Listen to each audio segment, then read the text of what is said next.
writing stories, poems, anything that you would like me to read. This is my first video, but definitely not the last. And so for my first video, I'll be reading The Queen's Gambit, made popular by the Netflix series last year. I'll be reading the first couple of chapters from the book. So, relax, lie down, close your eyes, and listen to the story.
Before we start tonight, if you haven't already, please subscribe and let me know in the comments below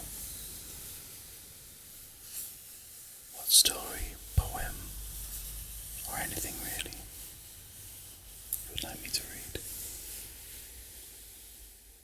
Without further ado, The Queen's Gambit. Chapter 1. Beth learned of her mother's death from a woman with a clipboard. The next day, her picture appeared in the Herald Leader. The photograph, taken on the porch of the grey house on Maplewood Drive, showed Beth in a simple cotton frock. Even then, she was clearly plain. A legend under the picture read, "Authored by yesterday's pileup on New Circle Road. Elizabeth Harmon surveys a troubled future." Elizabeth, 8, was left without family by the crash, which killed 2 and injured 1. At home, alone at the time, Elizabeth learned of the accident shortly before the photo was taken. She would be well looked after, authorities say. In the Methuen home in Mount Sterling, Kentucky, Beth was given a tranquilizer twice a day. So were all the other children, to even their dispositions. Beth's disposition was all right, as far as anyone could see, but she was glad to get the little pill. It loosened something deep in her stomach and helped her doze away the tense hours in the orphanage. Mr. Ferguson gave them the pills in a little paper cup, along with the green one that evened the disposition. There were orange and brown ones for building a strong body. The children had to line up to get them. The tallest girl was the black one, Jolene. She was 12. On her second day, Beth stood behind her in a vitamin line, and Jolene turned to look down at her, scowling. "You a real orphan, or a bastard?" Beth did not know what to say. She was frightened. There, we're at the back of the line, and she was supposed to stand there until they got up to the window where Mr. Ferguson stood. Beth had heard her mother call her father a bastard, but she didn't know what it meant. "What's your name, girl?" Jolene asked. "Beth." "Your mother dead? What about your daddy?" Beth stared at her. The words mother and dead were unbearable. She wanted to run, but there was no place to run to. "Your folks," Jolene said in a voice that was not unsympathetic. "They dead." Beth could not find nothing to say or do. She stood in line, terrified, waiting for the pills. "You're all greedy." It was Ralph in the boys' ward who shouted that. She heard it because she was in the library and it had a window facing the boys. She had no mental image, and the word was strange, but she knew from the sound of it they would wash his mouth out with soap. They'd done it to her for damn, and Mother had said damn all the time. The barber made her sit absolutely still in the chair. "If you move, you might just lose an ear." There was nothing jovial in his voice. Beth sat as quietly as she could, but it was impossible to keep completely still. It took him a very long time to cut her hair into the word. All she could picture was a bird, like a woodpecker, but she felt that that was wrong. The janitor was fatter on one side than on the other. His name was Scheibel, Mr. Scheibel. One day she went sent to the basement to clean the blackboard erasers by clumping them together, and she found him sitting on a metal stool near the furnace, scowling over a green and white checkerboard in front of him. But where the checkers should be, there were little plastic things in funny shapes. Some were larger than others. There were more of the small ones than any of the others. The janitor looked up at her. She left in silence. On Friday, everybody ate fish, Catholic or not. It came in squares, breaded with a dark, brown, dry crust, and covered with a thick, orange sauce, like bottled French dressing. The sauce was sweet and terrible, but the fish beneath it was worse. The taste of it nearly gagged her. But you had to eat every bite. Mrs. Deardoff would be told about you, and you wouldn't get adopted. Some children got adopted right off. A 6-year-old named Alice had come in a month after birth and was taken in 3 weeks by some nice-looking people with an accent. They walked through the ward on the day they came for Alice. Beth had wanted to throw her arms around them because they looked so happy to her, but she turned away when they glanced at her. Other children had been there a long time and knew they would never leave. They call themselves lifers. Beth wondered if she was a lifer.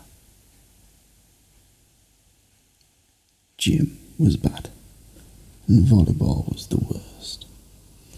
Beth could never hit the ball right. She would slap at it fiercely or push at it with stiff fingers. Once she hurt her fingers so much that it swelled up afterward. Most of the girls laughed and shouted when they played, but Beth never did. Jolene was the best player by far. It wasn't just that she was older and taller. She always knew exactly what to do.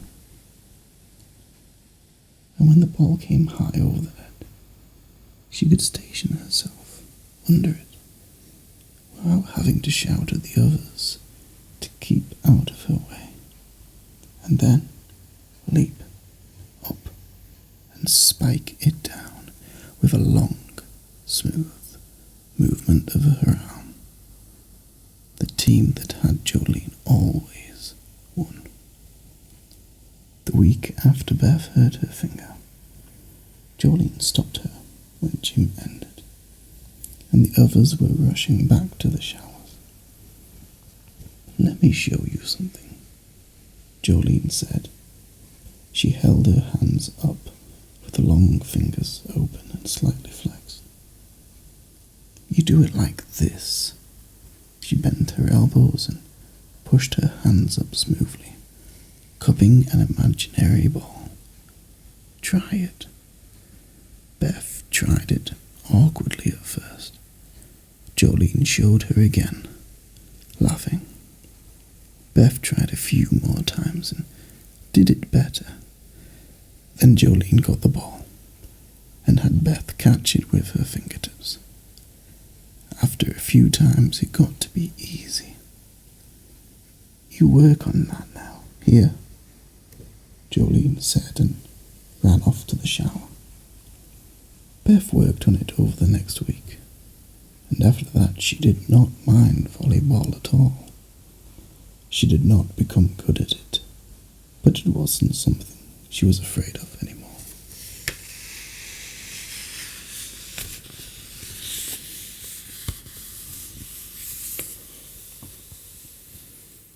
Every Tuesday, Miss Graham sent Beth down after arithmetic to do the erasers. It was considered a privilege, and Beth was the best student in the class. Even though she was the youngest, she did not like the basement. It smelled musty, and she was afraid of Mr. Scheibel, but she wanted to know more about the game he played on that board by himself. One day she went over and stood near him, waiting for him to move a piece. The one he was touching was the one with a horse's head on a little pedestal.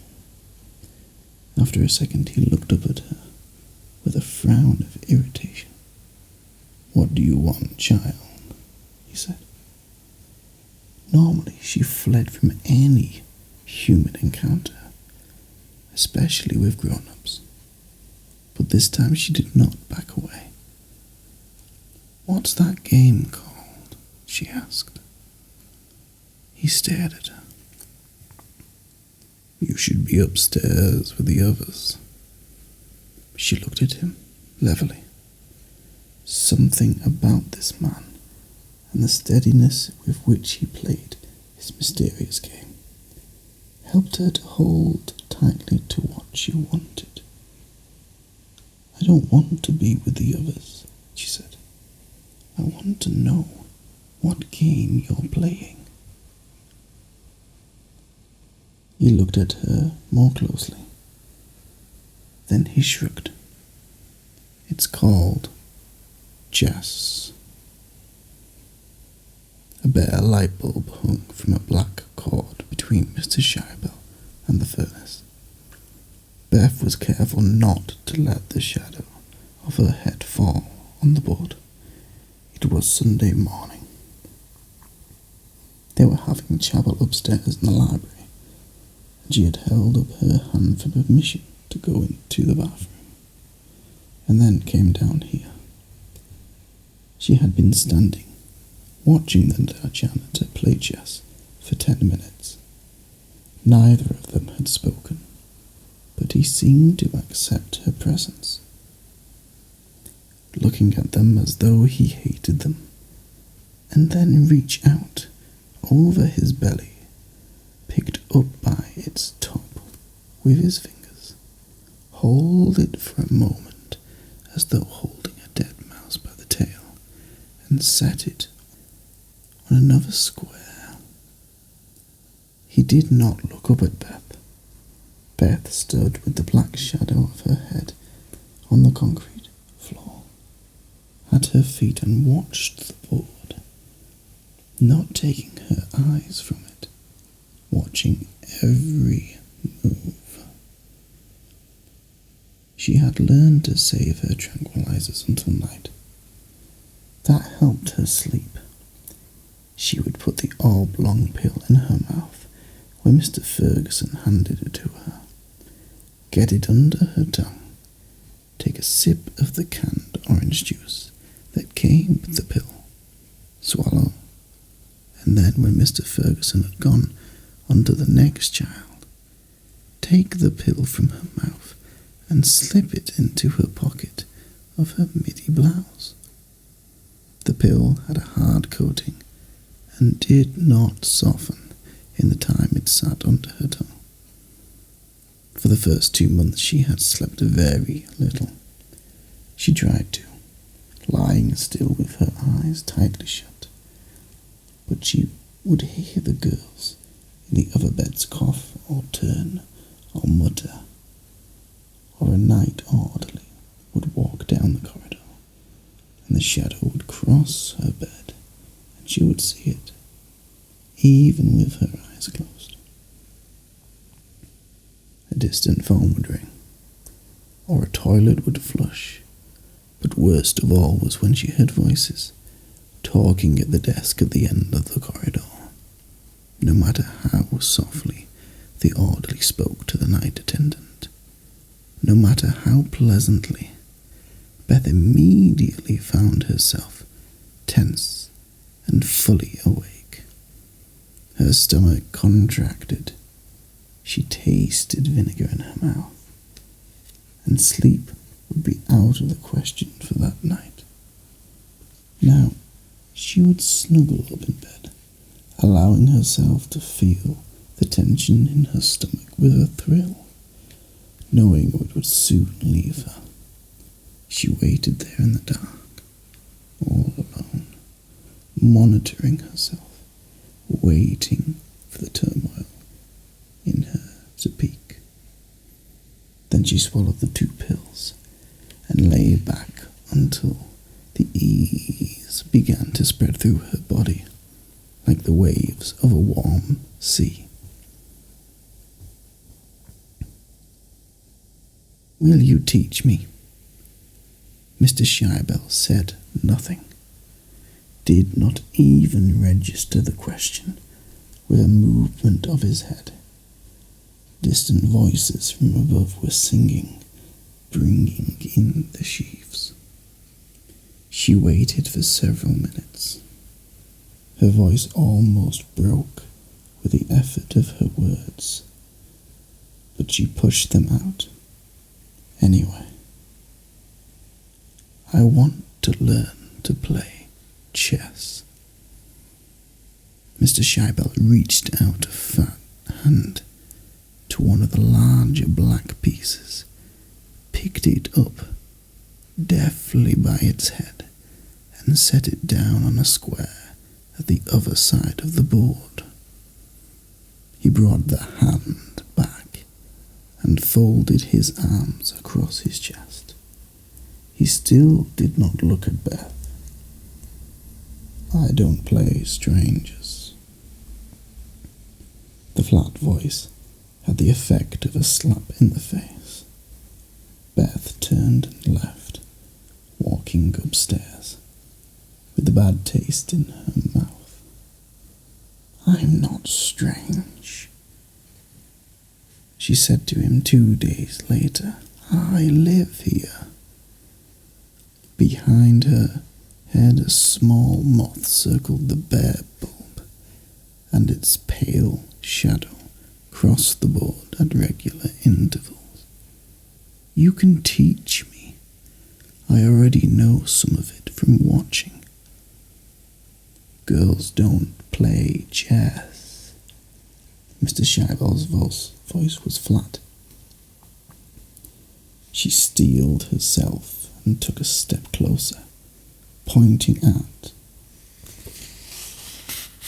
but not touching, one of the cylindrical pieces that she had already labelled a cannon in her imagination. This one moves up and down or back and forth all the way if there's space to move in. Mr. Scheibel was silent for a while. Then he pointed at the one with what looked like a slashed lemon on top. And this one? Her heart leapt. On the diagonals. You could save up pills by taking only one at night and keeping the other. Beth put the extras in her toothbrush holder, where nobody would ever look.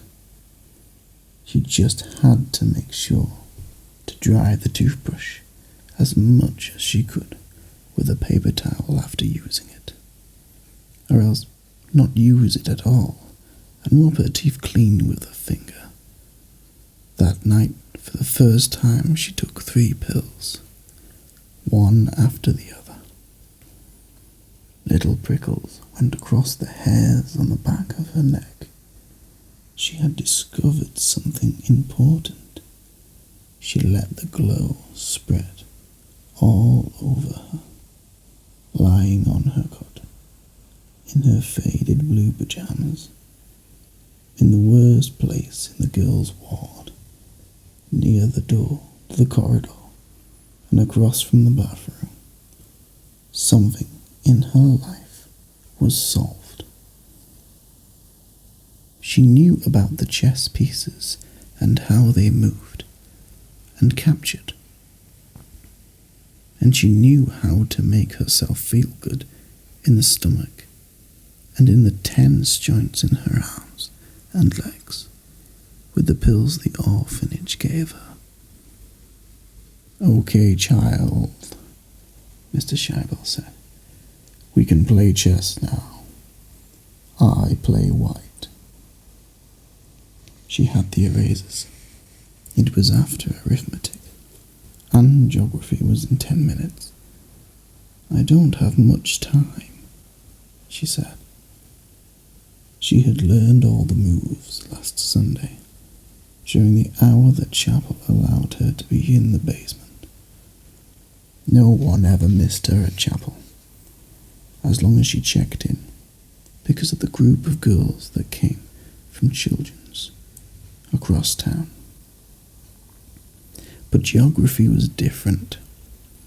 She was terrified of Mr. Shell, even though she was at the top of the class. The janitor's voice was flat. Now or never, he said. I have geography now or never. She thought only a second before deciding. She had seen an old milk crate behind the furnace. She dragged it to the other end of the board, seated herself and said, "Move." He beat her with what she was to learn later was called the scholar's mate. After 4 moves, it was quick, but not quick enough to keep her from being 15 minutes late for geography. She said she had been in the bathroom. Mr. Shell stood at the desk with his hands on his hips. He surveyed the class. Have any of you young ladies seen this young lady in the ladies?" There was a subdued giggles. No hands were raised, not even Jolene's, although Beth had lied for her twice. "And how many of you ladies were in the ladies before class?"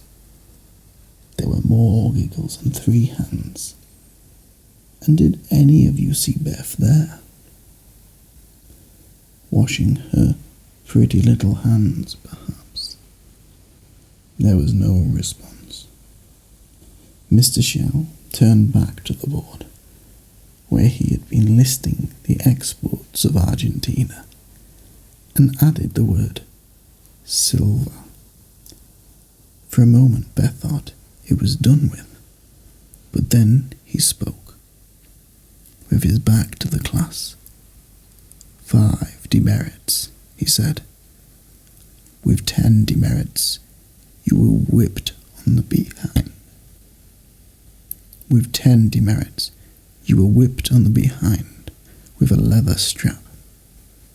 Beth had felt that strap only in her imagination, but her imagination expanded for a moment with a vision of pain like fire on the soft parts of herself. She put a hand to her heart, feeling in the bottom of the breast pocket of her blouse for that morning's pill. The fear reduced itself perceptibly. She visualized her toothbrush holder, the long rectangular plastic container. It had 4 more pills in it now.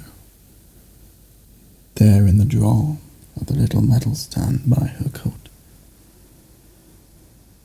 That night she lay on her back in bed. She had not yet taken the pill in her hand. She listened to the night noises and noticed how they seemed to get louder as her eyes grew accustomed to the darkness. Down the hallway, Mr. Byrne began talking to Mrs. Holland at the desk. Beth's body grew taut to the sound. She blinked and looked at the dark ceiling overhead and forced herself to see the chessboard with its green and white squares. Then she put the pieces on their home squares: rook, knight, bishop, queen, king, and the row of pawns in front of them. Then she moved white's king pawn up to the 4th row. She pushed black's up. She could do this. It was simple. She went on, beginning to replay the game she had lost. She brought Mr. Scheibel's knight up to the 3rd row. It stood there clearly in her mind on the green and white board on the ceiling of the ward. The noises had already faded into a white, harmonious background. Beth lay happily in bed, playing chess. The next Sunday, she blocked the scholar's mate with her king's knight. She had gone over the game in her mind 100 times, until the anger and humiliation were purged from it, leaving the pieces and the board clear and her nighttime vision. When she came to play Mr. Scheibel on Sunday, it was all worked out, and she moved the knight as if in a dream. She loved the feel of the piece. The miniature horse's head in her hand. When she set down the knight on the square, the janitor scowled at it. He took his queen by the head and checked Beth's king with it. But Beth was ready for that too. She had seen it in bed the night before. It took him 14 moves to track her queen. She tried to play on queenless, to ignore the mortal loss, but he reached out and stopped her hand from touching the pawn she was about to move. "You resign now," he said. His voice was rough. "Resign." "That's right, child. When you lose the queen that way, you resign." She stared at him, not comprehending. He let go of her hand, picked up her black king, and set it on its side on the board. It rolled back and forth for a moment and then lay still. "No," she said. "Yes, you have resigned the game." She wanted to hit him with something. "You didn't tell me that in the rules." "It's not a rule, it's sportsmanship." She knew now what he meant, but she did not like it. "I want to finish," she said. She picked up the king and set it back on its square. "No, you've got to finish," she said. He raised his eyebrows and got up. She had never seen him stand in the basement, only out in the halls when he was sweeping up, or in the classrooms, when he washed the blackboards. He had to stoop a bit now to keep his head from hitting the rafters and the low ceiling. "No," he said, "you lost." It wasn't fair. She had no interest in sportsmanship. She wanted to play and to win. She wanted to win more than she had ever wanted anything. She said a word she had not said since her mother died. "Please."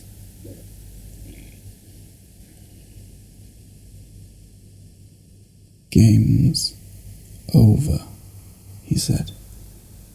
She stared at him in fury. "You greedy." He let his arms drop straight at his sides and said slowly, "No more chess. Get out." If only she were bigger, but she wasn't. She got up from the board and walked to the stairs while the janitor watched her in silence.